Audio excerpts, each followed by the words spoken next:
Well, welcome along to the continuation of Business Risk Mitigation Week here on Property Tribes. And all this week we're looking at ways that landlords can mitigate the many risks in business, particularly as the market is far less forgiving at the moment than it once was. And joining me to discuss that, I've got the lovely Sian and also Steve from Inventory Base.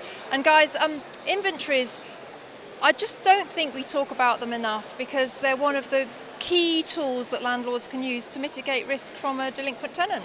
Oh, absolutely. I mean, certainly from my point of view, I've both been a landlord and a tenant, so I understand it from both aspects. And certainly, it has a good inventory report has the potential to protect the landlord and protect the tenant, as well as if it's not done very well enough, that it might actually cause some problems and might actually mean that they actually lose the deposit, even if they maybe actually should have it. So it has huge benefits if it's done correctly. I agree, and Steve, I think doing an inventory at the start of the tenancy, it's really setting up that tenancy on solid foundations. Actually, you took the words out of my mouth. So when it comes to the checkout, obviously that's the sensitive part where you're then looking at what damages have taken place during the tenancy, what money can be deducted from the tenant's deposit, and obviously when it comes to that point, a successful inventory is really going to be what holds up and is really the whether it goes one way or another for the tenant and for the landlord at that point. So a detailed inventory is then going to allow you to produce a detailed checkout. It's going to protect the landlord's assets from the beginning, and it's going to fairly apportion blame. Likewise, fairly apportion fair wear and tear and things like that, but fairly apportion blame where it should be, and therefore the landlord actually has the fair right to deduct that money and those damages from the tenant's deposit.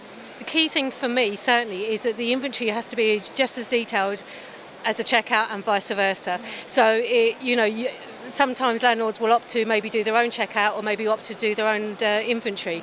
But the trouble is then the standards and the evidence applied to those reports will differ. So you really do need to have one person or one company or one outsource or the landlord themselves, depending on how competent and how confident they feel about it, to actually do the report, but then do that report again at the end of the checkout. So that it gives consistency so that things aren't being missed. The tenant knows where they are, the landlord knows where they are, and both parties know exactly what is actually required of them so that they know this is the standard, this is what I'm taking on, this is what I've got to give back in what condition, in what order, and then if there's any changes to that, then we can have a discussion, and it's all based on fact. Yes. Evidence is the key thing here. It is, and it's one of those things that, as you rightly say, is fair to both the landlord and the tenant, and that, of course, is always to be welcomed. I think, Steve, you said about the landlord's kind of prime asset. To me, the thought of handing over a property worth hundreds of thousands of pounds and not doing an inventory at the start and laying down that mark in the sand, that is what the condition was. If you encounter a rogue tenant, well, we all know the damage and all the heartache that can cause. So, it's amazing that landlords don't think more of inventories, in my opinion. Yeah, absolutely. I mean, it goes both ways, right, for the tenant and the landlord in terms of that process. But this is where inventory bases come in, because we understand for each individual tenancy, you'd want a detailed report. But for the person doing these reports and responsible for producing these reports on a daily basis, it's very long-winded, it's very tedious. So Inventory Base came along and said, well, we're going to make this process smoother for you. We're going to allow you to do these reports at scale without trying to compromise on quality, because if I have to do this 5 to 7 times a day in the busy periods of the summer, compromising on quality is going to affect someone at the end of that tenancy process, essentially. It's a business risk, isn't it? Exactly, yeah. So that's also why we've launched Inventory Base Academy, and the Inventory Base Academy is to help endorse a specific standard to producing inventory reports and try and lift the quality on sort of on a national basis, and even the playing field, if you will, because it's very important. I think more people are warming to the idea now of, especially with the tenant fee ban, landlord saying, I need a better product from you, especially if you're now going to be charging me for that product. I need something that's going to stand up, it's going to protect me at the end, it's going to be fair, and it's going to be detailed. So we're trying to we've already solved that problem in producing very highly detailed reports with our software, and our customers love that, but we're also now trying to bring up the industry and inform the industry more about this process, because the inventory clerk isn't highlighted in the rental process as much as they should be, and I think Sian's a big advocate of that. They are an important integral part of the process in terms of renting property, and they should be recognised more for that. But at the very least, they should do their jobs, which is produce a very highly detailed report that will stand up to, and really who they're producing that for, and I'll get this off of you, is the adjudicator. The adjudicator is the one that's going to read that report at the end and determine, which way that's going to swing. So that's what you really need to have at the front of your mind, and you need to basically be aware that you need to produce a consistent quality product every time you're going to property, every time you're producing these detailed reports for the landlord. No, absolutely, I agree. We are at the ALA conference today, and we're just actually quite close to the TDS stand, and I do recall that one of their adjudicators said that he had an inventory once on a napkin. I mean, that's not going to cut it in a deposit dispute, is it? No, it's not, and it's not protecting the landlord at all, not protecting the tenant. And yeah, it might be cost effective because that's all you're going to get and that's all you want to do. But when it comes to the end and there's a problem, you've got no evidence.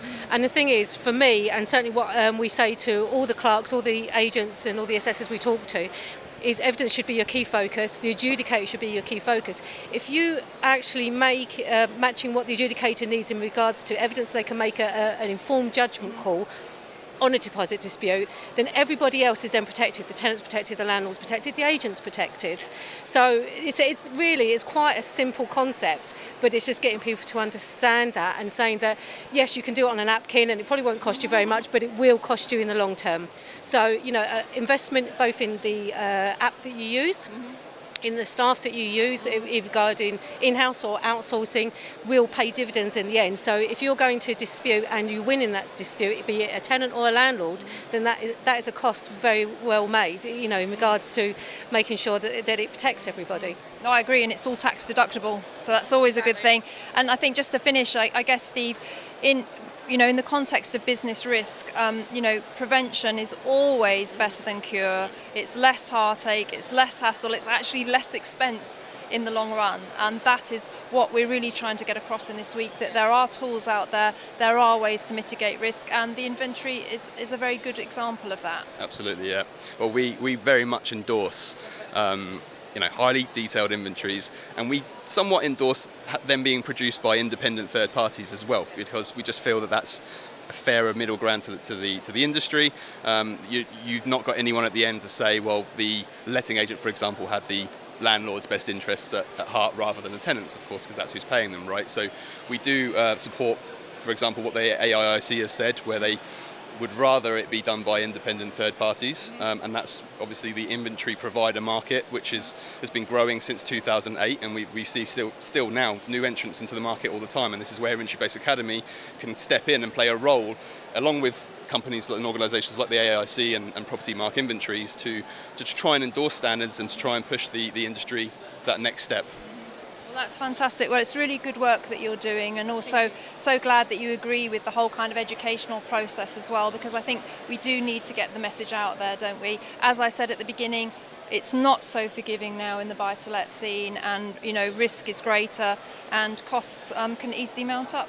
Oh, very much so. And the thing is, you only need to do it right at the beginning. You get the inventory right, and then the rest will follow. Yes. And if you do use an independent person, a clerk, an outsourced provider, they are very well versed in what is a good quality inventory. They understand, and they're not interested in the landlord and the tenant.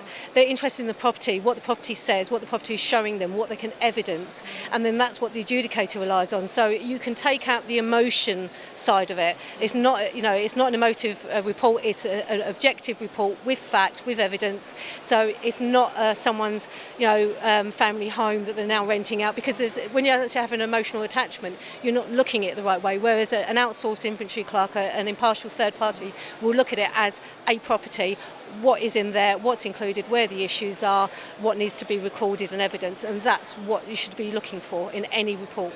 I absolutely agree, and I think that's a great note to end on as well, Sian, that you said taking the emotion out of it as well, because again, emotion can cause business risk as well. So strip that away, go for factual documentation, get it set up from day one, and you're going to mitigate risk. Absolutely, yeah. It just makes it so much more simple for everybody, and then it's reliable, it's evidenced, it's factual, and then people can say, right, that's exactly where we are. And then if there's any changes, then it's very clear exactly where those changes have occurred, whether that's a tenant, whether that's a landlord, and then what needs to then happen there afterwards.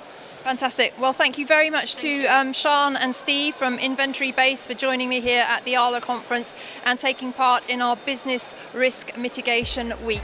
And more to come, so stay tuned to propertytribes.com.